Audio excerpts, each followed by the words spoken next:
होइन यो माग्ने बौलन लाग्यो क्या हो खुरुक्क बजा न के खोजिरहेको सुर खोज्नु परेन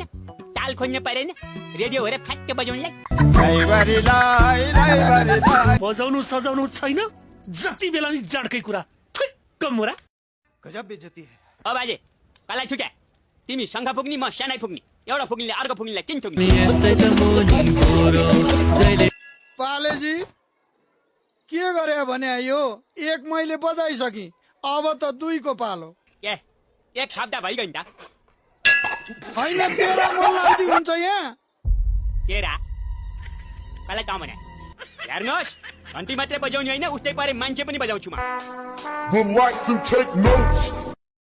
काजीको छोरो गाउँ आयो अरे किन आछ ए आए आओस् गए जाओस् कागलाई बेल पाक्यो ह्यापी न्यू इयर कागलाई बेल पाक्यो ह्यापी न्यू इयर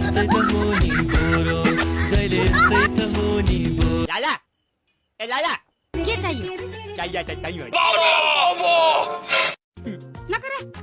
जाड चाहियो भन्न तेरो जाडको पैसा तिर्दा तिर्दा कंगाल भइसक्यो अब त्यसलाई घरै लानु पर्ला यस्तो लाउरेलाई छोडेर त्यस्तो चाउरेको कुरा नसुन्न लाला नत्र जिन्दगी रोएरै जाला अस्ताल्यो ठुलो प्लेन चढी भनेर फुर्ती लाग्यो हाम्रो पनि फेरि भिसा झरेको थियो नगएको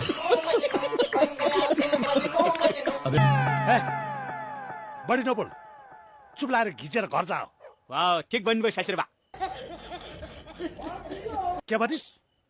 भोलि पर्सि लालाको बिहामा बाजा बजाउनु पर्दा थाहा पाउनु